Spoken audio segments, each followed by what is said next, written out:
हरि ओम। धीरवृत्तिः उशना उमा च नियत्सर्पिः इलाम्बिका इला अंबिका इरावती सुधा दीक्षा रुद्राण्यो रुद्रते स्त्रियः गृहाणैतानि नामानि स्थानानि च सयोषणः येभिः सृजः प्रजा बह्वीः प्रजानामसि यत्पतिः అంటూ మైత్రేయ మహర్షి విదురుడికి కుమారుడు నీలలోహితుడు అయినటువంటి వాడు భగవాన్ భవుడైనటువంటి ఆ రుద్రుడికి నామకరణం చేసిన తర్వాత, స్వామి నాకు నా పేర్లేమిటి, నేను ఎక్కడెక్కడ ఉండాలి అనేటువంటి విషయాన్ని ఆ పుట్టినటువంటి పరమాత్మ స్వరూపానికి వ్యక్తమైనటువంటి రూపం కలిగినటువంటి ఆ రుద్రుడు అడిగినప్పుడు ఆయన నీకు ఆల్రెడీ స్థానాన్ అగ్రే కృతాని మే, నీకు ఉండవలసినటువంటి స్థానాలను ముందే నువ్వు పుట్టకముందే నేను అవన్నీ కూడా డిసైడ్ చేసి పెట్టేశాను. కృతాని మే నా చేత అగ్రే ముందే చేసి పెట్టేశాను.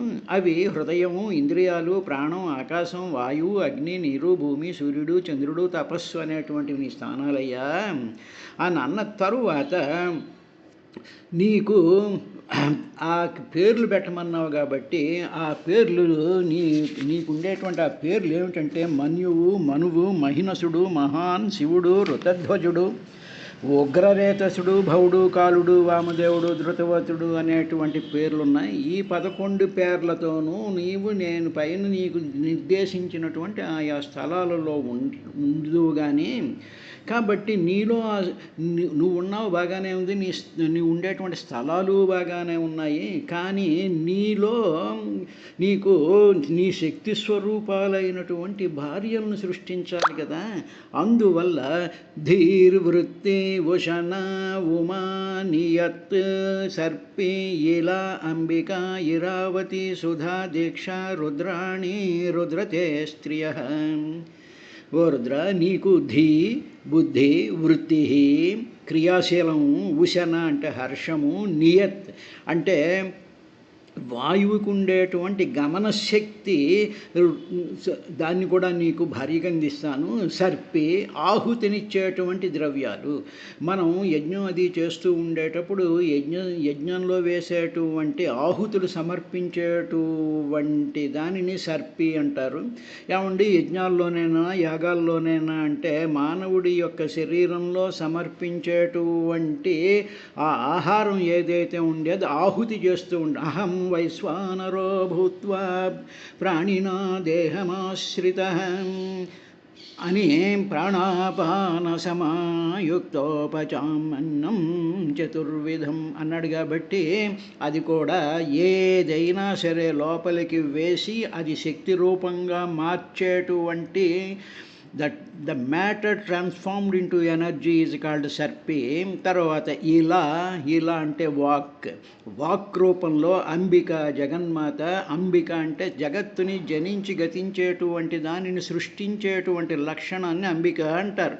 కాబట్టి స్త్రీలలో కానీ జంతువు ప్రాణుల్లో కానీ వాళ్ళల్లో పుట్టించగలిగినటువంటి వాళ్ళ అవయవ నిర్మాణాలలో సృష్టి నిర్మాణం జరగడానికి ఏ శక్తి అయితే ఉందో ఆ శక్తిని జగన్మాత లేకపోతే అంబిక అంటారు. తరువాత ఇరావతి అమృతధారిణి. ఈ మానవుల యొక్క శరీరంలో అమృత బిందువు కింద సహస్రార పద్మంలో అమ్మవారి యొక్క పాదాలలో నుంచి అమృత బిందువులు జారుతూ ఉండేటువంటి శక్తి స్వరూపిణి కింద కూడా ఉన్నావు. సుధా ఆ స్వరూపంలో ఉన్నావు. తర్వాత నీవు స్రవించేటువంటి సుధా అమృతం కూడా నువ్వే.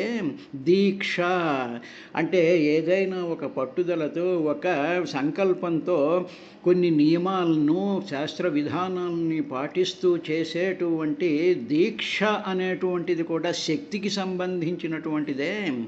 It is the form of energy that gives you to stick to the thing. ఒక దానిని మనం అమలుపరచాలి అంటే దానికి కొంత శక్తి ఉండాలి. కాబట్టి ఆ శక్తిని దీక్ష అంటారు. తరువాత రుద్రాణి, ఆ రుద్రుడి యొక్క భార్య అయినటువంటి రుద్రాణి నీకు భార్యలుగా రుద్ర తే స్త్రియః, నీకు వీళ్ళని భార్యల కింద ఇచ్చాను అన్నాడండి. అంటే ఏమిటన్నమాట, ఈ ది అంటే బుద్ధి మనకి దేనికి సంబంధించినటువంటిది, మన హృదయానికి సంబంధించినటువంటిది బుద్ధి. వృత్తి క్రియాశీలం, అది ఇంద్రియాలకి సంబంధించినటువంటిది. ఉశన మనం చేసినటువంటి పనుల వల్ల మనకి హర్షాన్ని, ఉశన అంటే హర్షం, సంతోషం వస్తుంది. నియతి అంటే అశ్వము లేకపోతే గమన శక్తి, అంటే ది ఎనర్జీ టు మూవ్. ఏ జీవైనా సరే మూవ్ అవ్వడానికి, కదలడానికి ఉండేటువంటి శక్తిని నియత్ అంటారు. నియత్ తర్వాత ఆహుతి అనేవన్నీ చెప్పాంగా. కాబట్టి ఇటువంటి వాళ్ళు నీకు భార్యలు అవుతారు. అందుకనే శివశక్యాయుక్తో యది భవతి స్పందితుమపి, ఆ శక్తి లేకపోతే ఓ స్వామి నీవు కొంచెం కూడా చెయ్యిని కూడా కలపలేనటువంటి స్థితిలోకి నువ్వు వస్తావయ్యా అని సౌందర్యలహరిలో చెప్పినటువంటి విధంగా ఈ శక్తులు ఉంటేనే కానీ పరమశివుడి యొక్క కదలిక ఉండదు. కాబట్టి ఈ రెండిటి matter and it's associated energy, matter and it's associated energy. ఉదాహరణకి మామిడి పండు ఈజ్ మ్యాటర్, దాంట్లో అసోసియేట్ అయినటువంటి ఎనర్జీ సిస్టమ్స్ ఏమిటి అంటే దాంట్లో ఉండేటువంటి విటమిన్లు కానీ మరొకటి కానీ ఉంటాయి. అది ఆహారం ఏదైనా తీసుకోండి, మ్యాటర్ ఉంటుంది, మ్యాటర్తో అసోసియేట్ అయ్యి శక్తి ఉంటుంది, ఎనర్జీ సిస్టమ్స్ ఉంటాయి. సృష్టిలో ఇవన్నీ తీసుకొచ్చి పెట్టాడు. కాబట్టి మనం ఏ వస్తువుని చూస్తున్నా ఆ వస్తువు శివుడు, ఆ వస్తువులో ఉండేటువంటి శక్తి పరాశక్తి స్వరూపమైనటువంటి అమ్మవారు.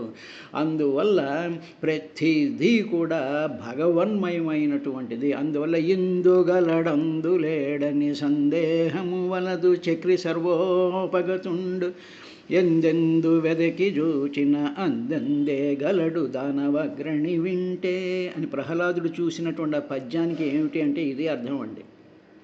పదార్థం శక్తిమయము, అదే E=mc². ఈ అంటే ఎనర్జీ, మాస్ అంటే పదార్థం మాస్, C² అంటే లైట్, ది కాన్షియస్నెస్, వెలుగు, ప్రకాశము. ఇది అయిన తరువాత ఇప్పుడు రుద్రపదానికి శాస్త్రంలో చెప్పినటువంటి కొన్ని విశేషాలను స్పృశించి ముందుకెడదాం. రోదనం కలిగించేటువంటి వాడు రుద్రుడు అని ఒక అర్థం ఉంది. అంటే ఏమిటన్నమాట, అందరినీ కూడా ఏడుపు చేయిస్తాట. అంతే, ఏడిపించేటువంటి వాడు రుద్రుడు. అంటే ఏడిపించడం అనేటువంటిది ఎందుకు వస్తుంది అంటే లోపల గూడు కట్టుకున్నటువంటి దుఃఖాన్ని బయటకు నెట్టేసి ఏడుపు రూపంలో దాన్ని బయటకు నెట్టేటువంటి మెకానిజం కానీ ప్రాణుల్లో లేకపోతే ఆ దుఃఖం యొక్క బరువు పెరిగిపోయి ఆ సిస్టమ్ బ్రేక్ అయిపోతుంది. కాబట్టి రోదనం కలిగించేటువంటి వాడు రుద్రుడు.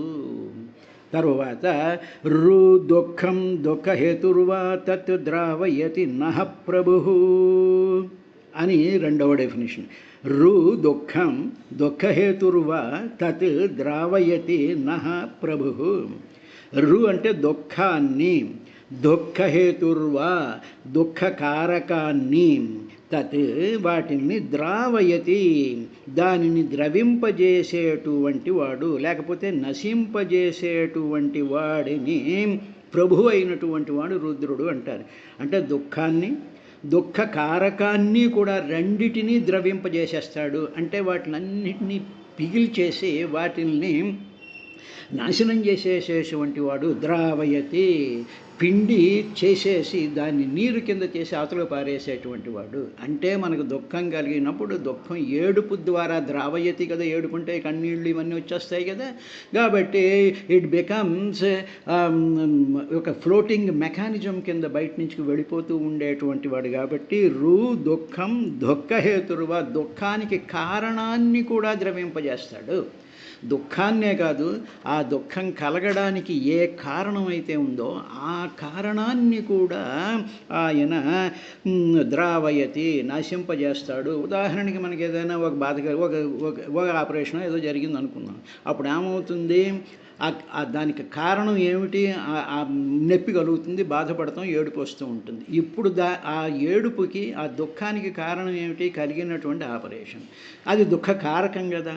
అందువల్ల రుద్రుడి యొక్క స్తవం చేసినట్లయితే ఓం నమ శివాయ, ఓం నమ శివాయ, ఓం నమ శివాయ అని ఆ రుద్రుడి యొక్క నామాన్ని శ్రద్ధగా భక్తితో పఠించినట్లయితే దుఃఖకారకమైనటువంటి ఆ ఆపరేషన్ బాధ కూడా ద్రావయతి, అది పోతుంది, దుఃఖం కూడా పోతుంది. కాబట్టి ఆ రుద్రుడి యొక్క విధానం ఆ విధంగా ఉంది. తర్వాత మూడవ డెఫినేషన్ ఏమిటంటే ఋతం సంసార దుఃఖం ద్రావయతి. ఋతం సంసార దుఃఖం ద్రావయతి. ఋతం అనేటువంటిది ఏమిటి? ఋతం అనేటువంటి దానికి అర్థం ఏమిటంటే ట్రూత్ ఇన్ యాక్షన్, సత్యము ని ఋతం అంటారు. రుద్రుల్లో ఋతం అనేటువంటి పదం ఉంది కాబట్టి, అంటే భగవంతుడి యొక్క సత్యం ఏం చేస్తుంది అంటే భగవంతుడే సత్యము, మిగతాది అసత్యము అని చెప్పి మన మనసుని సర్వములోనూ భగవంతుడి యొక్క ఆ సృష్టిని చూడాలి అనుకున్నటువంటి వాడికి సంసార దుఃఖం ద్రావయతి. సంసారంలో ఉండేటువంటి దుఃఖాలన్నీ కూడా కరిగించి పారేస్తూ ఉంటుంది. ఇక తర్వాత నాదబ్రహ్మస్వరూపమైనటువంటి విధంగా కూడా చెప్తూ ఋతౌ నాదాంతే ద్రవతి ద్రావయతీతి రుద్ర. ఋతం అనేటువంటి దానికి ట్రూత్ ఇన్ యాక్షన్, తరువాత ఋతం అంటే నాదం అని కూడా అర్థం ఉంది. కాబట్టి ఈ నాదానికి పై స్థితిలో ఉండేటువంటి వాడు రుద్రుట. ఉదాహరణకి ఓం అనేటువంటి అక్షరం ఉందనుకోండి, ఓం అంటున్నాం అనుకోండి. ఓం అంటే అకార ఉకార మకారాలు అనేటువంటి 3 అక్షరాలు మనకి వ్యక్తమవుతూ ఉంటాయి. కానీ ఈ వ్యక్తమయ్యేటువంటి అక్షరాల వెనకాల 8 రకాలైనటువంటి స్థితులు ఉంటాయట. ఆ స్థితులు 8 రకాలైన నాదంలో, ఓంకారంలో ఉండేటువంటి అకార ఉకార మకారాలు పైకి కనిపిస్తూ ఉంటాయి. కానీ దాని వెనకాల 8 రకాలైనటువంటి స్థితులు ఉంటాయి. ఆ స్థితులలో నుంచి బయలుదేరినటువంటి ఆ శబ్దం, ఆ నాదం, అది ఆ 8తోనూ కలిపి ఈ 3తోనూ కలిపి బయటకు వస్తుంది. కాబట్టి అటువంటి స్థానాన్ని ఋతౌ నాదాంతే ద్రవతి ద్రావయతీతి రుద్ర అన్నారు. కాబట్టి మామూలుగా చెప్పుకోవాలంటే ఓంకారమే రుద్రుడు. ఓంకార జపం చేశామంటే బ్రహ్మగారి కోపంలో నుంచి బయటికి వచ్చినటువంటి పరమాత్మ భగవాన్ భవః కుమారో నీలలోహిత అనేటువంటి ఆ భగవంతుడే ఓంకారము. తర్వాత మనలో 10 రకాలైనటువంటి ప్రాణాలు ఉంటాయి. ఇది ఇంకొక డెఫినేషన్. మనలో 10 ప్రాణాలు ఉంటాయి. ప్రాణ అపాన వ్యాన ఉదాన సమానం అనేటువంటి ప్రముఖమైనటువంటి పంచప్రాణాలు. దీనితో పాటు నాగ కూర్మ కృకర దేవదత్త ధనంజయం అనేటువంటి ఉపప్రాణాలు అని చెప్పి 10 విధాలైనటువంటి ప్రాణక్రియలు మన శరీరంలో ఉంటాయి. వాటిని నడిపించేటువంటి ప్రాణావా వరుద్రాహ, ప్రాణావా వరుద్రాహ, ప్రాణావావా, ఆ 10 ప్రాణాలని కూడా నడిపించేటువంటి వాడు రుద్రుడు, ప్రాణస్వరూపుడైనటువంటి వాడు రుద్రుడు. కాబట్టి అటువంటి రుద్రుడు నీ బ్రహ్మగారు సకల జీవుల యొక్క స్థితులను కాపాడడానికి, లయం చెయ్యడానికి కూడా ఆయన సృష్టించాడు. అందువల్ల ఆయనకి ఏదో కోపం వచ్చింది, ఏదో వచ్చింది, ఇది ఇలా కాదండి. ఇది దీంట్లో ఉండేటువంటి విశేషం. తర్వాత బాగానే ఉందండి, ఇంకా ఏదైనా ఉందా అంటే 5వ డెఫినేషన్ ఏమిటంటే రుత్యా వేదరూపయా. తరువాత ధర్మాదీన అవలోకయతి ప్రాపయతి వా రుద్ర. రుద్య వేదరూపయ, వేదస్వరూపమైనటువంటి వాడు రుద్రుడు. ఏది ధర్మమో అది తెలియజేసేటువంటి ఇంటలెక్ట్ పేరు రుద్రుడు. ధర్మాది అవలోకయతి ప్రాపయతి వా రుద్ర. ఏది ధర్మమో దానిని చూపించేటువంటి ఇంటలెక్చువల్ మెకానిజం ఉందే, అది స్ఫురింపజేసేటువంటి మెకానిజం ఉందే, that intelligence, that is called Rudra. ఆయన వేదస్వరూపుడైనటువంటి వాడు. కాబట్టి ఋతం అంటే రుద్రలో రుత అనేటువంటి పదానికి అర్థం ఏమిటంటే వేదం అని కూడా ఉంటుంది. వేదము అంటే to know, to grasp, to receive, to understand, to have pictures. ఇదన్నిటినీ కూడా దేనివల్ల వస్తుంది అంటే దశ ప్రాణాలని నడిపించేటువంటి వాడు హృదయంలో, ఇంద్రియాలలో, తర్వాత బుద్ధి తన భార్యలతో ఉండి ఏకాదశ స్థానాలలో ఉండేటువంటి ఆ మహత్తరమైనటువంటి పరమాత్మ స్వరూపమే రుద్రుడు. కాబట్టి రుతం అంటే శబ్దం, వేదం, that is truth in action. సత్యము కార్యశీలం అవడాన్ని రుతం అంటారు. తరువాత రుత్యా వాగ్రూపయా ప్రాపయతీతి రుద్ర. ఇది 6వ డెఫినేషన్. రుత్యా వాగ్రూపయా ప్రాపయతీతి రుద్ర.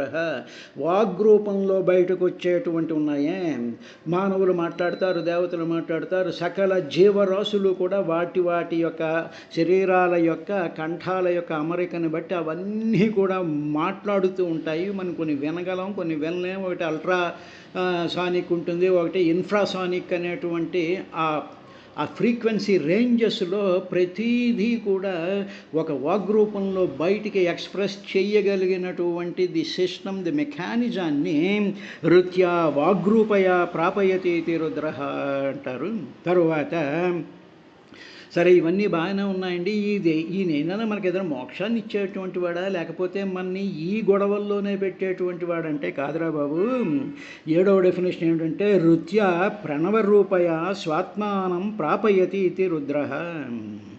రుత్యా ప్రణవరూపయ, ప్రణవరూపంలో అంటే ఓంకార రూపంలో ఉండి స్వాత్మానం ఆత్మతత్వాన్ని ప్రాపయతి ఇచ్చేటువంటి ఆ స్వభావాన్ని, ఆ తపస్సుని, దానిని ఇది రుద్ర, దానిని రుద్రుడు అంటారు. రుత్యా ప్రణవరూపయ స్వాత్మానం ప్రాపయతి, ఆత్మతత్వాన్ని అంటే ఓంకారాన్ని మనం కానీ ధ్యానం చేసి దాన్ని నాదోపాసన చేసినట్లయితే ఆ ఓంకార స్వరూపమైనటువంటి రుద్రుడే ఆయన మనకి పరమాత్మ యొక్క తత్వాన్ని తీసుకెళ్ళి సత్యం, జ్ఞానం, అనంతం బ్రహ్మమైనటువంటిది, నిత్యమైనటువంటి, శుద్ధమైనటువంటిది, బుద్ధమైనటువంటిది, ముక్తమైనటువంటి ఆ స్వభావంలోకి తీసుకెళ్ళేటువంటి వాడు రుద్రుడు. కాబట్టి రుత్యా ప్రణవరూపయ స్వాత్మానం ప్రాపయతీతి రుద్ర. తర్వాత 8వ డెఫినేషన్ ఏం చెప్పబడిందంటే ధృతం అస్య రూపం ఉపలభ్యతే ఇది రుద్ర. భాగవతంలో ఒక విషయం చెప్పబడిందండి. ఏమిటంటే మనం కృష్ణుడిని పూజిస్తే ఆయన మొత్తం మన దగ్గరున్నవన్నీ లాగేసుకుని మన గుండు కొరిగేస్తాడట, మనని బికాలం చేసి పారేస్తాడట. ఇది అందువల్ల కృష్ణుడికి ఉన్న లక్షణం అది. కానీ అయ్యో పాపం ఇలా చేసేస్తే వాళ్ళందరూ సంసారంలో పడి కొట్టుకు చూస్తూ ఉంటారు. కానీ అలా అన్నానని చెప్పి కృష్ణుడిని పూజించడం మానేయకండి. అంటే అది కొన్ని సందర్భాల్లో అది నిజమైనటువంటి విషయం. కాబట్టి అది కాదు. అక్కడ ఉండేటువంటిది ఏమిటంటే మొత్తం అన్నీ ఓడగొడుతున్నాడంటే మీ చింతలు, మీ బాధలు, మీ అనారోగ్యాలు, మీకు ఉండేటువంటి అలజళ్ళు ఇవన్నిటినీ ఓడగొట్టి తన స్వరూపంలోకే నింపుతాడు. కాబట్టి కృష్ణుడు వీటిలన్నిటినీ ఓడగొడతాడు అంటే దాని అర్థం అది. అంతేగాని మన కార్లు, మన ఇళ్ళు, మన చీపురు కట్టలు, మన గిన్నెలు, మన ఫ్రెండ్స్ని వీళ్ళని ఏం చేయడండి. కృష్ణుడిని ధ్యానిస్తూ అదేదో గుడి అంతా ఏదో బృందాం అనుకుని అక్కడ డ్యాన్సులు కట్టడం కాదు. ఇది కాదు అక్కడ చెప్పాల్సినటువంటిది. ఏమిటంటే ధృతం అస్య రూపం ఉపలభ్యతే ఇది రుద్ర. ధృతం అస్య రూపం, ఈ రూపం ఉపలభ్యతే. ఏమిటి చేస్తాడు అంటే అనుగ్రహాన్ని వెంటనే ఇస్తాడట. శివ అంటే చాలుట, శంభో అంటే చాలుట, శంకర అంటే చాలుట, వెంటనే మనకి అనుగ్రహాన్ని చూపించేసి మనకి కావలసినటువంటివన్నీ కూడా వెంటనే ఇచ్చేటువంటి వాడి అని రుద్రశబ్దానికి అర్థం అది. తరువాత బాగానే ఉందండి, అన్నీ ఇచ్చేస్తుంటాడు, కానీ ప్రారంధ కర్మం వల్ల నాకేవో రోగాలు వస్తూ ఉంటాయి కదా, పాపాల వల్ల రోగాలు వస్తూ ఉంటాయి కదా, ఏమీ వర్రి అవ్వక్కర్లేదురా. రుజాం ద్రావయతి రుద్ర. రుజాం రుజాం రుజ రుజ రుజలు అంటే రుజాం అంటే రోగములు అని అర్థం. ఆ రోగాలు ఏ రోగమైనా కానివ్వండి, ద్రావయతి, కరిగించి ద్రావయతి అంటే ద్రవం కింద చేసేయడం, కరిగించి అవతల పారేసేటువంటి లక్షణం కలిగినటువంటి ఆయన్ని రుద్రుడు అంటారు. కాబట్టి మనుషుల్లో సమస్య జీవరాశులకి రోగాలు వస్తూ ఉంటాయి, తర్వాత వాళ్ళు బాధపడుతూ ఉంటారు, తర్వాత వాళ్ళందరూ మాట్లాడాలనుకుంటూ ఉంటారు, తర్వాత ధర్మాధర్మాలు తెలుసుకోవాలనుకుంటూ ఉంటారు, తర్వాత ప్రాణ వ్యవస్థ సుఖంగా ఉండాలి అనుకుంటారు, దుఃఖకారకాలు ఉంటే వాటిని పోవాలి అనుకుంటారు, దుఃఖాన్ని పోవాలి అనుకుంటారు అని చెప్పి బ్రహ్మదేవుడు ఇన్ని రకాలైనటువంటి నెససిటీస్ ఈ జీవులందరికీ ఉంటాయి కాబట్టి వాటిల్ని డీల్ చెయ్యడానికని చెప్పి రుద్రుణ్ణి, ఆ ఏకాదశ రుద్రుల్ని, ఆ ఏకాదశ రుద్రులకి సహాయం చెయ్యడానికని చెప్పి అర్ధనారీశ్వర తత్వంలో ఆయనతోనూ కలిసిపోయి ఉండేటువంటి ఈ ధీ, వృత్తి, ఉషణ, నియతు, సర్పి, ఇలా, అంబిక, ఇరావతి, సుధా, దీక్ష, రుద్రాణి అనేటువంటి శక్తుల్ని కూడా ఆయన తీసుకొచ్చి పెట్టాడయ్యా అని చెప్పి రుద్ర శబ్దానికి అర్థం చూసిన తరువాత 14వ శ్లోకంలో పరీక్షన్ మహారాజుకి సుఖబ్రహ్మ మైత్రేయుడు చెప్పినటువంటి, విదురుడికి చెప్పినటువంటి విశేషాన్ని ఈ విధంగా చెప్తున్నాడు. గృహాణైతాని నామాని స్థానాని చ సయోషణ ఏభిసృజ ప్రజా బహ్వీః ప్రజానామపి యత్పితః. ఓ రుద్ర, నీకు పేర్లు పెట్టమన్నావు, నీకు ప్లేసులు చూపించమన్నావు, చూపించాను, నీకు భార్యలను కూడా ఇచ్చాను, ఇప్పుడు నీకు భార్యలను ఇచ్చాను అంటే ఆ భార్యలు ఇచ్చాను కదా అని చెప్పేసి అటు ఇటు ఏదో హనీమూన్కి పోదాం అనుకుంటున్నావేమో, అది కాదు నువ్వు చేయాల్సినటువంటిది. నీ భార్యలతో కూడి ఈ నేను పెట్టినటువంటి నీ పేర్లు ఉన్నాయా, ఈ పేర్లతోనూ నువ్వు ఉండేటువంటి స్థానాలని స్వీకరించి, first you take your wives, నీ ప్లేసెస్, ఇవన్నిటిని నువ్వు అడాప్ట్ చేసుకుని నువ్వేం చేయాలంటే ప్రజా సృష్టి చెయ్యి. ఎందుకంటే నీవు ప్రజాపతివి, నిన్ను ప్రజలను లోకాలలో 14 లోకాలలోనూ ఉండేటువంటి జీవుల యొక్క సృష్టి చెయ్యడాని కోసం అని చెప్పి నిన్ను సృష్టించాను, నీకు పేర్లు పెట్టాను, నీకు స్థానాలు ఇచ్చాను, నీకు భార్యలు ఇచ్చాను. అంతే తప్ప నా ముందు ఉండేటువంటి వాళ్ళలాగా నలుగురిలాగా జామ్మని మాట విన్ను బాయ్ బాయ్ అని చెప్పి వెళ్ళిపోవడానికి కుదరదు నువ్వు. కాబట్టి ప్రజా సృష్టిని నువ్వు చెయ్యి అని చెప్పి ఆయన బ్రహ్మగారు పరమాత్మ యొక్క కోరిక ఏదైతే ఉందో, బహూనాం ప్రజాయేతి, నాకు ఈ సృష్టి ఈ లోకాలలో ఈ ప్రజలతో జరగాలి అని చెప్పి పరమాత్మ యొక్క సంకల్పానికి అనుగుణంగా నువ్వు చెయ్యాలి. నువ్వైనా నేనైనా పరమాత్మ యొక్క కోరికను తీర్చాలి.